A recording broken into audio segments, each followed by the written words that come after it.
kitab Allah, Al-Quran, dan sunnah Rasulullah sallallahu alaihi wasallam. Sebagaimana sabda Rasul sallallahu alaihi wasallam di Hajjatul Wada', taraktu fikum min ba'di amrayni lan tadillu ba'di abada. Aku tinggal untuk kalian dua perkara setelah aku, setelah wafat beliau. Kalian tidak akan sesat selama-lamanya bila memegang teguhnya adalah kitab Allah wa sunnah Rasulullah. Kemudian kita bersalawat kepada Nabi kita Muhammad sallallahu alaihi wasallam serta kepada keluarga, sahabat beliau dan para ulama yang menyebarkan sunnah-sunnah Rasulullah sallallahu alaihi wasallam ini, dan para guru-guru kita, ulama-ulama kita. Mudah-mudahan kita dapat melanjutkan dan ikut serta dalam menyebarkan sunnah Rasulullah sallallahu alaihi wasallam, baik dalam bacaan-bacaan kitab kita, baik itu dalam pelajaran-pelajaran kita, baik itu dalam kita menghidupkan sunnah-sunnah Rasulullah, melaksanakannya dalam kehidupan kita sehari-hari. Amma ba'du, Bapak Ibu yang saya hormati, kita sudah sepakat semuanya mengatakan bahwa selamatnya umat Islam ini dengan dua perkara, yaitu kitab Allah dan sunnah Rasulullah. Ulun menyampaikan di berbagai kesempatan bahwa kita alhamdulillah sudah banyak anak-anak kita yang menghafal Quran Karim, dan pergerakan Al-Quran ini luar biasa, khususnya di Kalimantan Selatan dan di kota kita Banjarmasin. Mulai sejak tahun 80-an adanya TK Al-Quran Karim menyebar luas. Lalu tahun 90-an mulai kita mendengar gerakan tahfizul Quran Karim. Lalu alhamdulillah sekarang ini rumah-rumah tahfiz itu sudah mencapai 47 rumah tahfiz Al-Quran Karim di kota Banjarmasin saja. Nah, mungkin kita akan bertanya-tanya, apa sih hikmahnya menghafalkan kekanakan Al-Quran yang ada paham juga? Nah, ini suara-suara miring yang wajib kita jawab Bapak Ibu. Karena bila kita berdiaman, kita khawatirnya kitanya kalah. Kitanya nanti dibisiki oleh syaitan-syaitan tadi lalu membenarkan apa yang mereka bilang. Jadi perkataan mereka, buat apa menghafal sesuatu yang kada dipahami? Buat apa membaca Quran yang kada paham juga? Buat apa bersusah payah memaksa anak untuk belajar tahfizul Quran yang kada setumat 2 tahun, 3 tahun, 4 tahun. Bahkan ada orang tua yang ulun kagum dengan mereka-mereka yang menghentikan sekolah perempuan anaknya. Korban aja sekolah perempuan anaknya itu 2 tahun. Kada apa-apa terlambat SMA-nya, asalnya hafal Quran dulu. Sehingga karena keinginan yang kuat daripada orang tua ini, guru-guru itu mencoba mengikuti kehendak itu tuh, sampai ada karantina Al-Quran 1 bulan tuntung. Walaupun suatu yang kada gampang dicapai. Jadi ada program biasanya menjelang Ramadan, karantina Al-Quran 1 bulan hafal Quran. Jadi syarulun Ustaz yang mengembangkannya, dia nih bujur gerang pakai sahara itu tuh. Nah, kenapa buktikannya? Memang ada yang 1 bulan hafal Quran, tapi ketika kita telusuri 1 bulan hafal Quran itu karena ternyata modal ada sidin sebelumnya. Ada yang hafal 7 juz sudah, ada 5 juz sudah, dan mengajinya lancar. Nah itu bisa tercapai 1 bulan 30 juz. Tapi kita kada berarti menghentikan, oh ini dusta nih dia dihentikan, enggak. Paling tidak 1 bulan penuh itu anak-anak kita bersama Al-Quran Al-Karim hampir 24 jam. Jadi waktu tidur aja mereka yang kadang membaca Quran. Nah ini semua usaha bisa dibantahkan atau paling kadang dilemahkan dengan ucapan tadi. Maka jawaban ulun, seorang peneliti, baru ulun lihat ini di Facebook. Peneliti ini pinanya orang orientalis, atau paling tidak dia sekuler, karena babinian kada singkurudungan, tapi orangnya cerdas. Nah, dia bercerita bahwa penjajah Inggris dan Prancis di Mesir itu meneliti kenapa individu muslim ini kuat keyakinannya itu, pada gampang digoyah dia. Nah, jadi menurut dia kan ahli bahasa. Jadi dia bilang menurut dia orang itu akan memiliki kemampuan kuat dan keyakinan yang kuat itu apabila memiliki kosakata yang banyak dalam hidupnya. Jadi orang-orang Inggris itu dia bilang ya, memiliki anak-anak mereka itu wajib menghafal kosakata itu sampai 18.000 kata. Makanya orang-orang Inggris itu kan terkenal menjajah seluruh dunia dan menjajahnya itu ajar kita bagus gitu. Maulah negara tuh maju, bukan seperti penjajah Perancis, Belgia itu apartheid dan sebagainya, maulah orang bodoh. Kalau penjajah Inggris katanya maulah si yang dijajah itu pintar. Nah, tentunya dianya lebih pintar lagi. Nah, kenapa dianggap pintar? Karena dia ketika menjajah, dia melihat dulu potensi masyarakat yang ada tuh. Jadi ketika Mesir mereka jajah bersama Perancis, mereka menemukan orang-orang Mesir itu orang Arab, berbahasa Arab. Mereka rata-rata anak-anak mereka itu umur 10 tahun hafal Quran. 10 sampai paling lambat sampai 14 tahun hafal Quran. Satu biji Quran itu 50.000 kosakata Bapak Ibu. Sehingga memiliki kekuatan yang luar biasa dalam jiwanya itu. Jadi kalau dia sedih dia baca ayat, kalau dia sedih menghadapi permusuhan dia baca ayat. Nah, oleh karena itu penjajah supaya menjauhkan orang Islam ini daripada Al-Quran, maka dilaranglah katatib. Katatib juga kita TK Quran di sini. Perancis melarang sama sekali. Tapi kalau Inggris dia dengan cerdasnya tadi, cerdik lah ya, ajar kita penipu lah. Dengan cara apa? Dia bilang, kamu kan membaca Al-Quran kan kada sesuai dengan bahasa kamu. Bahasa orang Mesir kan Amiyah, bahasa Al-Quran beda. Ketika dia berbicara di rumah, dibawa ke sekolah lain bacaan, lain ucapannya. Lalu jar orang Inggris nyawa mungkin ini selisih belajar segin apa? Kada paham juga ikam Al-Quran. Orang lebih kita tadi kada paham juga ikam Quran. Tuh Al-Quran menyebutkan ayatnya seperti ini, kamu kada tentu paham. Benar, banyak orang-orang Arab kada paham isi Al-Quran. Ya, khususnya orang-orang awam. Kada paham isi Al-Quran intinya. Jangan bilang kira ini orang Arab berarti paham bahasa Al-Quran. Enggak. Nah, jadi itu di pemulaan-pemulaannya orang Inggris menarik orang Mesir ini supaya kada mengaji lagi. Ya, buat apa kamu baca Quran kamu gak ada paham? Mendingan kamu belajar bahasa Inggris. Kayak kami ini. Kami ini kan maju karena kami bahasa istimewa. Lalu diajarilah orang-orang Mesir bahasa Inggris, tapi bahasa Inggris yang lemah. Mereka bangga-bangga dengan bahasa Inggrisnya mereka, tapi campur-campur dengan bahasa Arabnya. Nah, jadi bahasa Arab kada bujur, bahasa Inggris kada bujur. Akhirnya jadi kita bangkong ya Allah, Arab kada, Inggris kada. Nah, sedangkan mereka sudah mendapatkan 18.000 kosakata. Nah, inilah menarik bagi ulun. Ternyata kenapa ulama kita menyuruh kita menghafal Quran? Karena kalau yang menghafal itu paling tidak berkali-kali kita mengulangi sampai hafal. Karena mungkin kita membaca ayat itu sekali hafal, paling tidak 10 kali kita mengulangi. Dengan kita mengulangi berkali-kali itu, maka kosakata itu tuh makin bagus, makin banyak. Selain itu, ada sesuatu yang kau dilihat oleh orang kafir nih, yaitu ujar Allah Ta'ala, wa hadza kitabun mubarakun anzalna. Dan kitab ini Al-Quran penuh dengan keberkahan, aku berkahi. Dia mubarak, kami turunkan kepada kalian. Nah, oleh karena itu balik kita Bapak Ibu yakini aja ya. Ulun pernah menyampaikan ini di TVRI, itu tanggapan dari penelpon.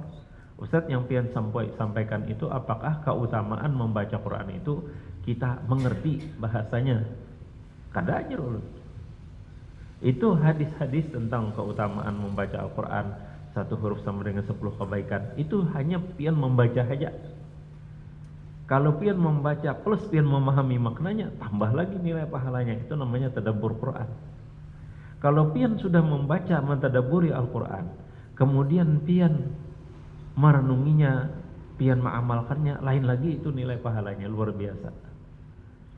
Nah, jadi kita alhamdulillah Al-Quran ini sudah jalan di pada tempatnya sesuai dengan harapan kita, tapi hati-hati jangan sampai kita terbawa tembakan-tembakan mereka tadi. Ya. Kemudian hadis Nabi SAW. Ulun pernah membaca karya Syekh Mustafa Sibai tentang al-istishraq wal mustasyrikun, orientalis, dan kenapa mereka orientalis ini ketujuh membaca kitab suci kita. Jadi banyak orang-orang orientalis itu hafal Quran Bapak Ibu, bahkan hafal ribuan hadis. Bukti mereka hafal ribuan hadis, mereka mengarang buku fenomenal, namanya Al-Mu'jam Al-Mufahrasil Al-Fadhil Hadis. Itu 8 jilid. Jadi pian kalau hendak mengetahui menelusuri ini aku pian dapat hadis. Siapa perawinya, Bukhari kah, Muslim kah? Kan kadang mungkin pian menggagas mencari sebiji-sebiji. Itu pian cukup mengambil satu kata daripada hadis tadi yang kayak kamus, pian akan temukan petunjuknya di mana. Di Bukhari di mana, Muslim di mana, di mana. Pakai kode-kodenya, tinggal mecah kode itu. Jadi misalnya kana Rasulullah sallallahu alaihi wasallam ajwadan nas. Kalau kana itu sering ada, Rasulullah juga banyak ada. Nah, yang pengen ambil apa? Ajwada. Pengen ambil ajwada berarti alif. Ambil di alif, terus urutannya ke ba ke dal sampai ke jim, ketemu jim ajwada, jada yajudu ajwada. Nah, sudah ketemu tuh hadisnya, riwayat siapa? Nah, riwayat Imam Al-Bukhari sampai dan Muslim sampai halaman-halamannya ada, nomor hadisnya pun ada. Itu bukti apa? Orang-orang barat itu mengkaji hadis-hadis Nabi SAW untuk apa? Jadi tujuan mereka adalah bagaimana orang Islam itu ragu terhadap agama kita sendiri melalui pemahaman yang dikelirukan. Pemahaman hadis dipelintir maknanya supaya kita kada paham. Nah, itu tugas siapa? Orientalis. Tapi tugasnya yang lain itu menjauhkan sama sekali hadis Nabi. Dengan cara apa? Dengan cara memusnahkan kitab-kitab hadis.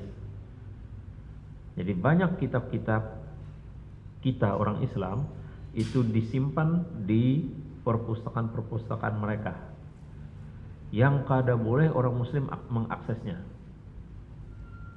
Tapi Allah selalu melindungi kita, sehingga ada saja setiap zaman itu ada saja yang memelihara, melindungi khazanah kita ini.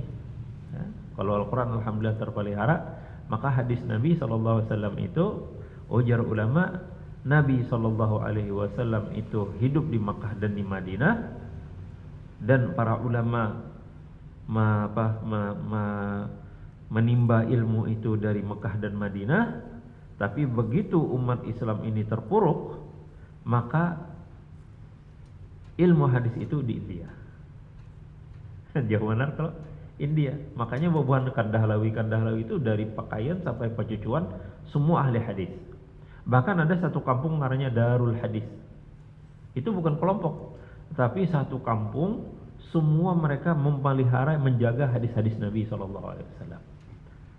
Sampai kurang lebih 20 atau 30 tahun yang lalu, percetakan bahasa Arab ini Bapak Ibu susah ditemukan.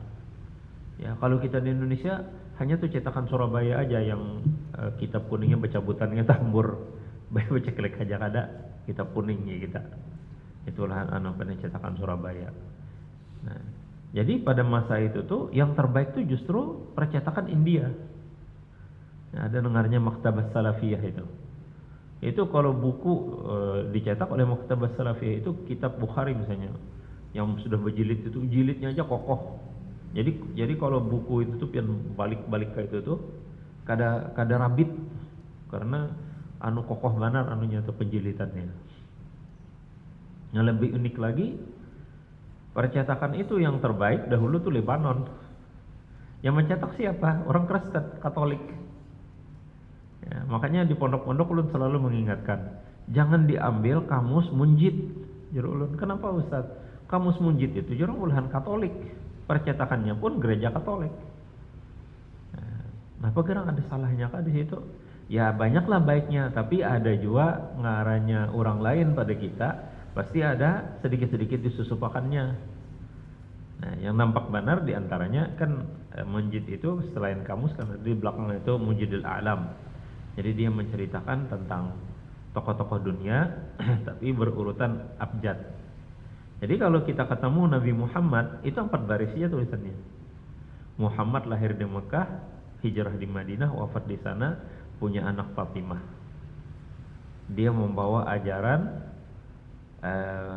Islam untuk kebangkitan Arab, karena dia adalah Nabi orang Arab. Nah, itu kan sangat keliru tuh. Tapi ketika dia bercerita tentang Napoleon Bonaparte, 3 halaman. Jadi di situ ketahuannya yang kada adilnya mereka. Jadi amanah ilmiahnya itu nggak ada bagi mereka. Nah, jadi hadis-hadis Nabi ini alhamdulillah itu terjaga daripada percetakan-percetakan daripada ulama-ulama, baik itu di Lebanon, di Mesir, di Arab Saudi, di mana nih, di India. Nah, lalu hadis-hadis Nabi ini Bapak Ibu banyak sekali. Jadi para ulama mengatakan kurang lebih 600.000 hadis. Jaringan Islam liberal mengomentari ya. Ini alhamdulillah pindah kada tarangar lagi lah.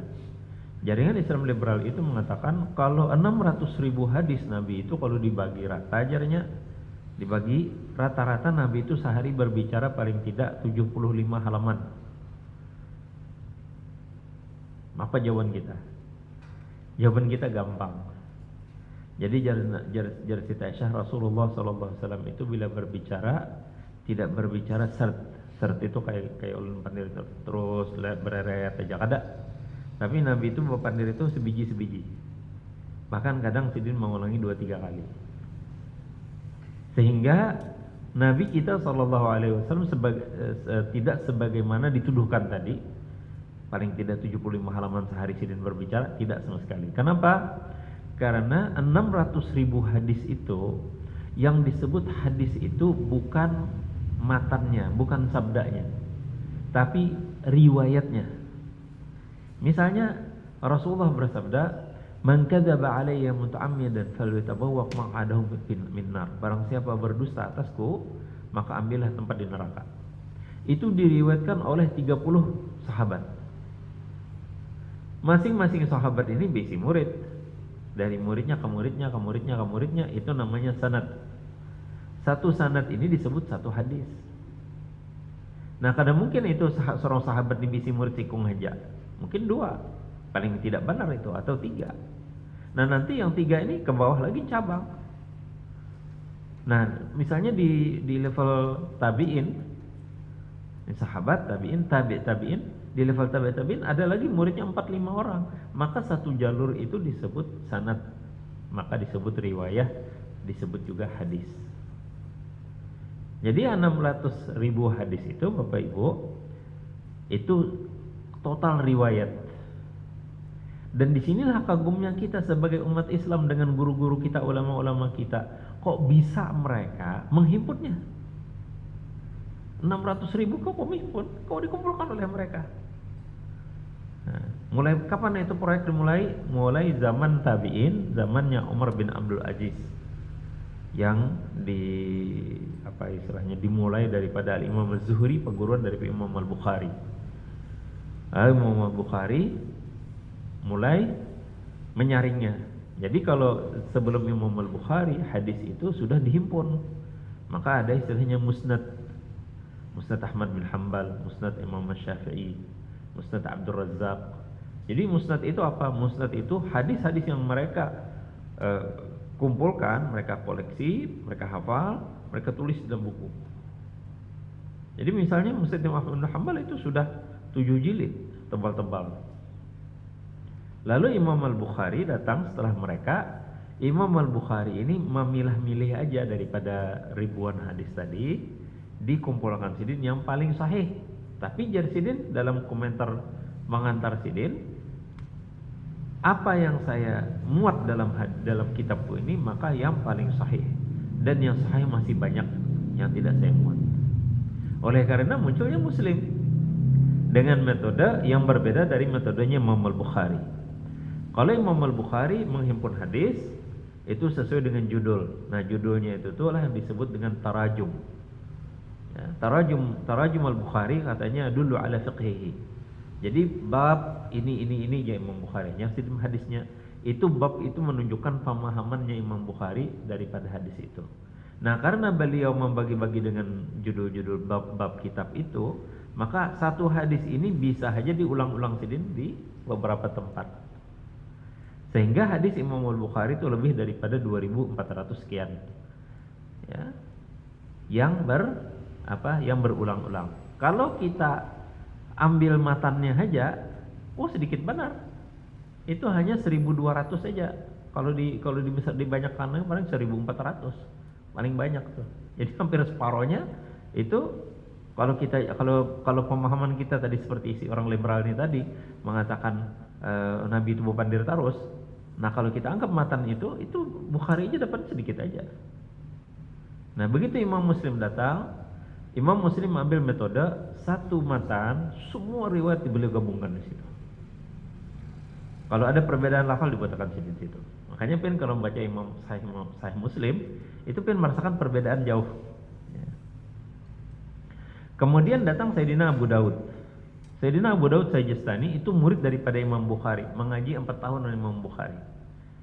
Sidin teruskan lagi cita-cita Imam Bukhari menghimpunkan kitab hadis dalam satu kitab. Karena mereka sudah selesai tugas mereka mengerjakan Quran.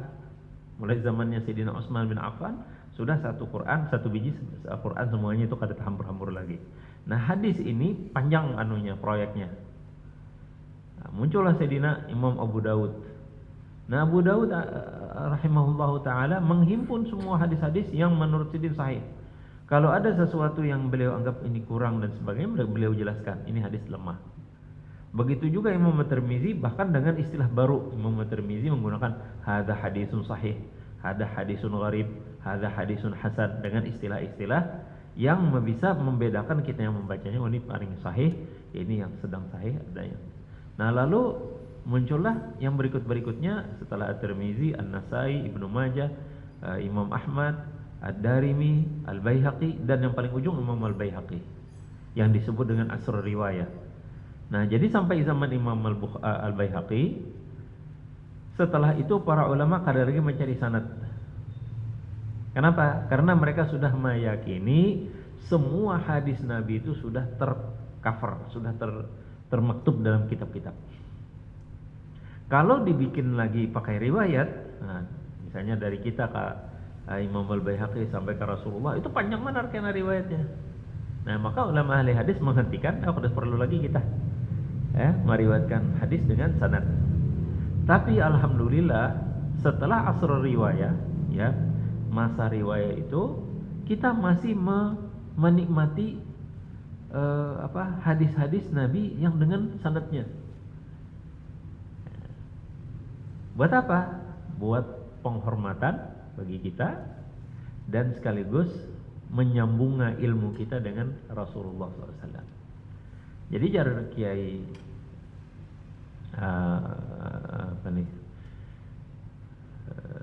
Habib lah, si Profesor Dr. Said Agil Munawar, jar Sidin, kamu kalau belajar ilmu hadis ya Sidin akan berbeda rasanya ilmu Quran ke ilmu hadis kah? Apalagi ilmu-ilmu lain. Kalau kamu punya pesanad sampai ke pengarangnya, apalagi kalau hadis sampai ke Rasulullah, itu kamu akan merasakan berbeda.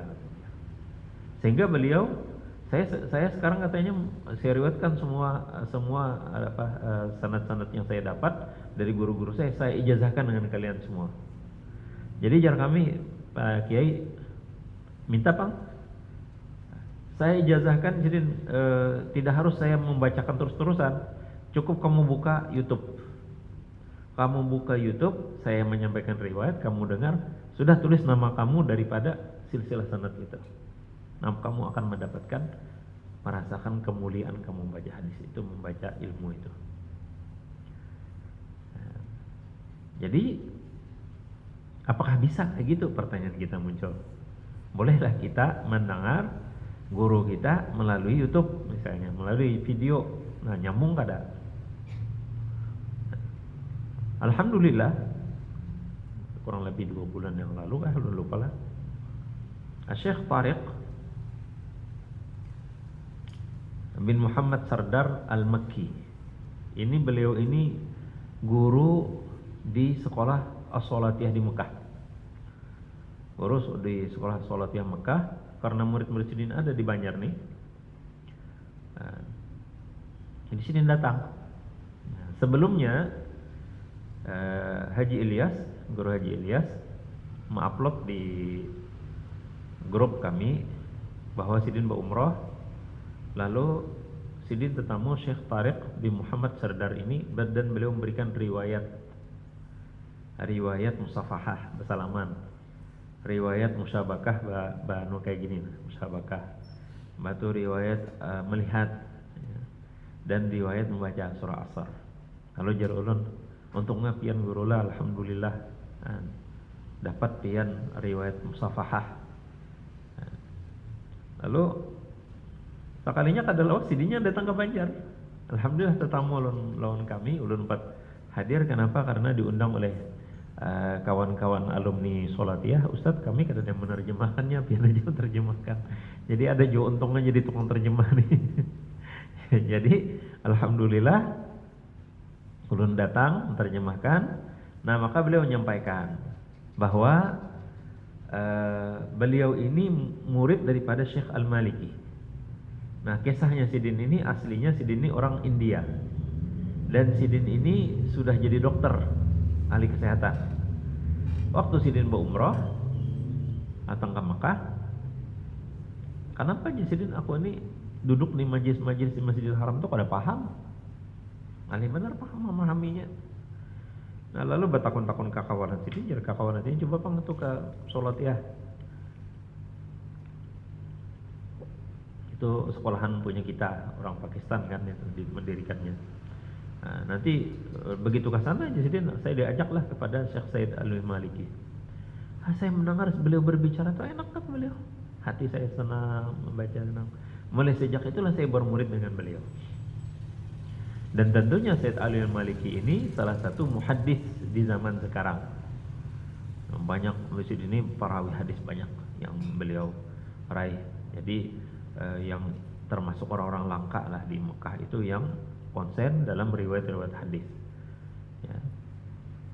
Jadi Sidin dari sekian banyak saya belajar dari guru-guru saya itu, saya pikir bahwa hadis Nabi ini banyak sekali. Dan tentunya kita orang Islam semuanya pengen melaksanakan segala sesuatu yang kita laksanakan, mulai sholat kita, puasa kita, zakat, haji kita hendak sama dengan Rasulullah. Tapi kita pada punya petunjuknya apa? Oh, petunjuknya hadis Nabi. Tapi hadis Nabi itu Sidin banyak. Ada sebagian tentang ibadah-ibadah itulah yang dihimpun oleh ulama di kitab-kitab fikih. Tapi sayang kita di kitab fikih kita hasilnya aja. Jarang kita belajar kitab fikih dari sumbernya dari hadis Nabi. Nah, ulun kira apakah kurang guru kita ini? Oh, ternyata ada. Banyak ulama-ulama yang mengharuskan kita kalau pian sembahyang, pian harus membaca kitab Al-Azkar. Di kitab Al-Azkar itu diberikan penjelasan doa iftitah apa aja, doa ruku apa aja, doa sujud apa aja, doa tahiyat kayak bagaimana, duduk antara dua sujud apa yang dibaca, ada semuanya. Ya, batu terus lagi doa bangun tidur, doa hendak tidur, doa hendak makan dan sebagainya lengkap. Jadi ternyata yang kurang siapa? Kitanya. Kitanya jarang cari. Nah, kita jarang bercari. Jadi guru-guru kita nih santai-santai ya. Sidin jangannya kita tuh udah kija guru kita nih. Guru apa hadisnya ini, guru apa hadisnya ini. Nah, walaupun Sidin kadang-kadang tersinggung juga, mau ya kada percaya kalau aku aja cari hadis terus ya. Nah, tapi alhamdulillah sekarang ini justru jadi tantangan. Jadi ustadz-ustadz tuh kada wani hendak sembarangan bekesam kada ada dalilnya. Apa dalilnya ustadz? Nah, enggak masalah. Nah, jadi alhamdulillah ilmunya bertambah. Nah, jadi Jalsidin kitab hadis-hadis tentang ibadah sudah di cover oleh ulama. Ada lagi hadis-hadis tentang muamalat, tentang pernikahan, tentang talak dan seterusnya sudah ada. Hanya menurut saya Jalsidin ada hadis-hadis akhlak itu belum terhimpun. Bukan tidak terhimpun di kalangan ulama dahulu, tapi di zaman kita sekarang belum terhimpun. Dan itu ternyata banyak hadis-hadis Nabi itu. Nah, walaupun mereka dapat juga hadis itu terbaca juga, mereka kada bisa jadi menyimpulkan oh ini hadis tentang ini, oh hadis tentang ini. Maka Al-Faqir Jasidin mencoba menghimpun 40 hadis dulu sebagai perangsang bagi kita umat Islam yang hendak mengenali akhlaknya Rasulullah. Maka dikarang Sidin kitab judulnya Tuhfatul Arba'in fi Akhlaqin Nabil Amin sallallahu alaihi wasallam, atau dalam bahasa Indonesia 40 hadiah dari akhlak Nabi Al-Amin sallallahu alaihi wasallam. Ini ditulis oleh Syekh Tariq Muhammad Sardar Al-Makki, kemudian diterjemahkan oleh kita orang Banjar yang kuliah S2 di Ummul Qura. Nama beliau Ustaz Muhammad Syafi'i Al-Makki. Muhammad Syafi'i ini habis Quran orangnya. Suaranya bagus benar, Masya Allah. Dan ini orang ini punya keluarga luar biasa juga. Ya, kakak adiknya pada hafal Quran semua, Masya Allah. Nah, jadi waktunya datang, jadi Sidin si pengarangnya menyampaikan, si penerjemahnya ada pada waktu itu tuh. Dan beliau setelah itu langsung mensanadkan riwayat kitab ini.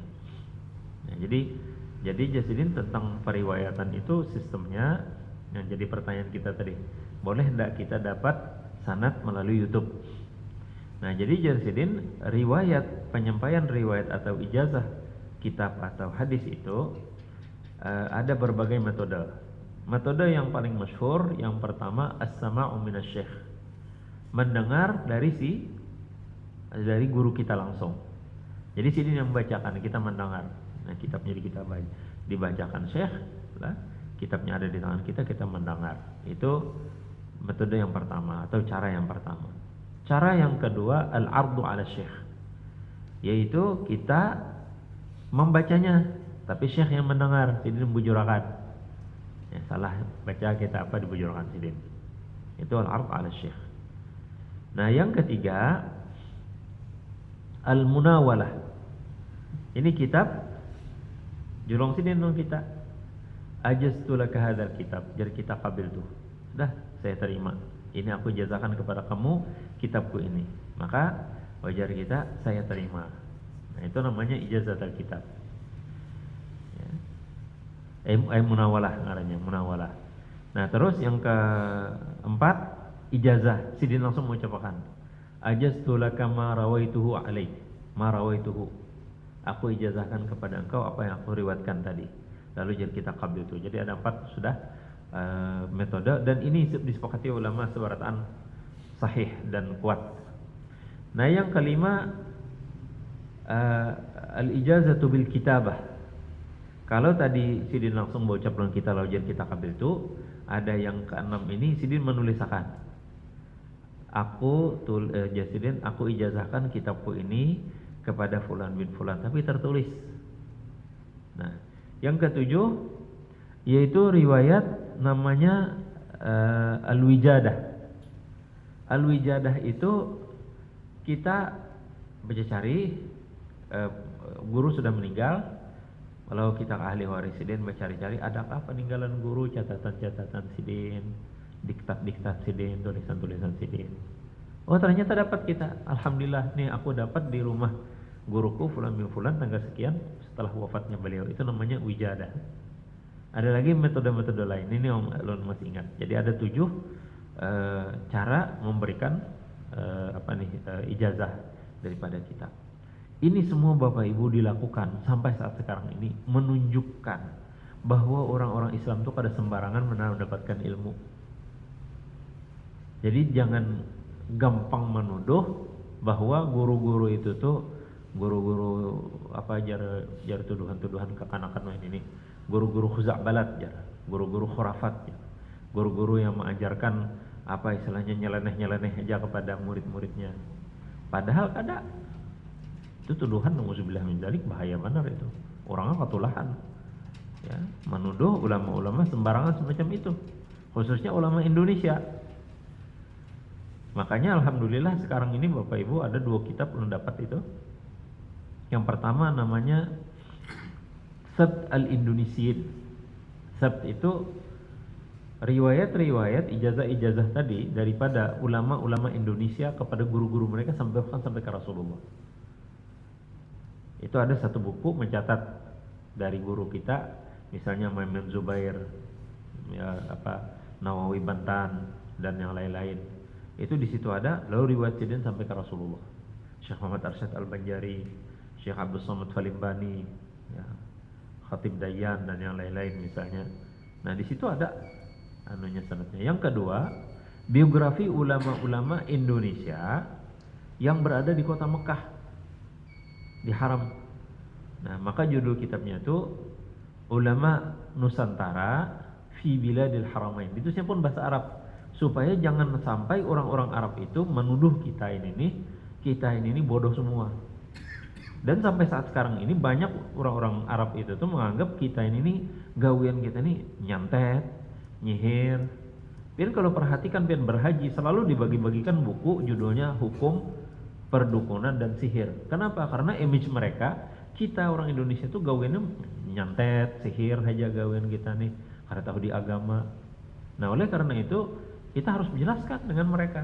Nah, kenapa jadi ulama Nusantara? Untuk menunjukkan bahwa kita ini jadi ulama-ulama Indonesia ini yang menimba ilmu dari tanah suci Mekah Mukarramah dan Madinatul Munawwarah itu bukan hanya zaman Indonesia kemerdekaan ke berapa kita kemarin nih 78 ini, enggak, 78 tahun aja. Sebelumnya ratusan tahun, mungkin 100 tahun lebih sudah kita banyak. Nah, ini Bapak Ibu ulun ceritakan kepada kita semua supaya kita meyakini apa yang sudah kita jalankan, apa yang sudah kita perjuangkan, supaya kita kada tergoda dengan gangguan atau bisikan-bisikan syaitan, atau orang-orang yang tergoda dengan bisikan syaitan lalu dia ikut memviralkan ucapan-ucapan itu. Semoga Allah Subhanahu wa taala memberikan kepada kita ilmu yang bermanfaat dan kita mendapatkan ilmu yang banyak manfaatnya dan kita dapat menyebarkan manfaat ilmu ini kepada generasi-generasi akan datang. Wabil khusus semoga Allah Subhanahu wa taala menjadikan kita hamba-hamba Allah yang menjadi sebab hidayah generasi akan datang. Makanya kata ulama, wakaf yang terbaik itu adalah wakafnya sebiji Al-Qur'an Al-Karim yang kita berikan kepada ahli waris kita. Itu sebagai simbol aja. Tapi pada nyatanya apa? Kita menyuruhnya mengaji, kita menyuruhnya menghafal Quran, kita menyuruhnya belajar agama. Alhamdulillah.